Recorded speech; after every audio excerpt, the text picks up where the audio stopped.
Hi everyone, நான் தான் உங்க திடீர் பேசுறேன். இன்னைக்கு நம்ம எதை பத்தி பார்க்க போறோம் அப்படின்னு பாத்தீங்கன்னா EMI cancellation in credit card இதை பத்தி தான் பார்க்க போறோம். இந்த இஎம்ஐ கேன்சலேஷன் இருக்கும் இஎம்ஐ ப்ரீ க்ளோஷர் இருக்கிறதுக்கும் வித்தியாசம் இருக்கு. இஎம்ஐ ப்ரீ க்ளோஷர்ன்றதுக்கு சார்ஜஸ் பண்ணுவாங்க. இஎம்ஐ கேன்சலேஷன்ன்றதுக்கு எந்தவித சார்ஜும் உங்ககிட்ட சார்ஜ் பண்ணக்கூடாது. இஎம்ஐ கேன்சலேஷன் எப்போ ஒரு கஸ்டமர் போகலாம், எப்போ ஒரு டிரான்சாக்ஷனை இஎம்ஐ மாத்திருக்கீங்களோ அதிலிருந்து 30 நாள் டைம் கொடுக்கணும் பேங்க்கு. அதை நீங்க கேன்சல் பண்றதுக்கு 30 நாளுக்குள் உங்களுக்கு பணம் வந்து விட்டது, என்னால் அந்த மொத்த தொகையை செலுத்திவிட முடியும் அப்படின்னு நீங்க நினைச்சீங்கன்னா நீங்க இஎம்ஐ கேன்சலேஷனுக்கு போகலாம். இஎம்ஐ கேன்சலேஷன் போனீங்கன்னா உங்களுக்கு சார்ஜ் பண்ணிருக்காங்க பாத்தீங்களா, இஎம்ஐ கன்வெர்ட் பண்றதுக்கு ப்ராசஸிங் ஃபீ, டாக்ஸ், அதையும் ரிவர்ஸ் பண்ணி ஆகணும் பேங்க். அதை அமௌண்ட்டை ரிவர்ஸ் பண்ணிட்டு எவ்வளவு தொகை நீங்க செலுத்த வேண்டுமோ அதை மட்டும் நீங்க செலுத்தினா போதும்னு வங்கி கொடுத்து அதை மட்டும் நீங்க செலுத்தணும். இதுதான் இஎம்ஐ கேன்சலேஷன் சொல்லுவாங்க. இஎம்ஐ ப்ரீ க்ளோஷர் ஒன்று இருக்கு. இஎம்ஐ ப்ரீ க்ளோஷர்னா என்னன்னு பாத்தீங்கன்னா, உங்களுக்கு இஎம்ஐ கன்வெர்ட் பண்ணிட்டீங்க, ஒரு மாத தவணை உங்களோட ஸ்டேட்மெண்ட்ல ரிஃப்ளெக்ட் ஆயிடுச்சு அப்படின்ற பட்சத்துல நீங்க இஎம்ஐ கேன்சலேஷன் போக முடியாது.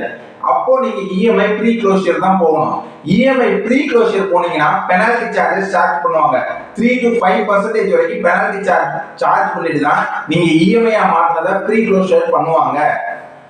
இப்போ நான் எப்படி இதை கரெக்டா கண்டுபிடிக்கிறது அப்படின்னு பாத்தீங்கன்னா, இந்த மாதம் 10ஆம் தேதி நான் ஒரு டிரான்சாக்ஷனை இஎம்ஐ மாத்திருக்கேன் அப்படின்னா அடுத்த மாசம் 9ஆம் தேதிக்குள் நான் என்னோட போன் பேங்கிங் ஆபீசருக்கு போன் பண்ணி நான் கிரெடிட் கார்டுல இந்த டிரான்சாக்ஷனை இஎம்ஐ மாத்தினதை கேன்சல் பண்ணிக்கிறேன் அப்படின்னு சொன்னீங்கன்னா அவங்க கேன்சலேஷன் ஆஃப் இஎம்ஐ ரெக்வெஸ்ட் எடுத்து அதை எந்தவித சார்ஜ் இல்லாம உங்களுக்கு திருப்பியும் அந்த தொகையை மட்டும் செலுத்தினால் போதுன்ற மாதிரி மாத்தி கொடுத்தாகணும். அதுதான் EMI cancellation. EMI pre closure அப்படி கிடையாது. உங்களோட ஸ்டேட்மெண்ட்ல ஒரு மாத தவணை வந்துவிட்டது, கட்ட வேண்டிய மாத தவணையோட அமௌண்ட் வந்துருச்சு, ரிஃப்ளெக்ட் ஆகுது, அதுக்கப்புறமா நீங்க போன் பேங்கிங்க்கு போன் பண்ணி நான் கேன்சல் பண்ணணும்னு சொன்னீங்கன்னா பண்ண மாட்டாங்க. அப்போ ப்ரீ க்ளோஷர் பண்ணுவாங்க. ப்ரீ க்ளோஷர் ஆஃப் இஎம்ஐ பண்ணீங்கன்னா உங்களுக்கு 3 to 5% சார்ஜ் பண்ணுவாங்க. ஆனா இஎம்ஐ கேன்சலேஷன் பண்ணீங்கன்னா உங்களுக்கு எந்த சார்ஜும் வராது. எந்த தொகையை நீங்கள் செலுத்த வேண்டுமோ வங்கிக்கு அந்த பொருள் வாங்கினதுக்கு அதை மட்டும் செலுத்தினால் போதும்.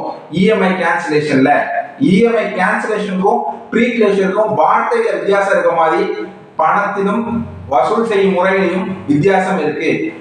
அதனால நீங்க கரெக்டா பார்த்து இஎம்ஐ கேன்சலேஷன் பண்றதுக்கு உங்களுக்கு ஆப்ஷன் இருந்தா இஎம்ஐ கேன்சலேஷன் ஆப்ஷனை யூஸ் பண்ணிக்கோங்க. இந்த வீடியோ பிடிச்சிருந்தா லைக் பண்ணுங்க, ஷேர் பண்ணுங்க, மறக்காம இந்த சேனலை சப்ஸ்கிரைப் பண்ணிக்கோங்க. உங்களுக்கு ஏதாவது சந்தேகம் இருக்கு இதை பத்தி அப்படின்னா கமெண்ட் செக்ஷன்ல கமெண்ட் பண்ணுங்க. தேங்க்யூ.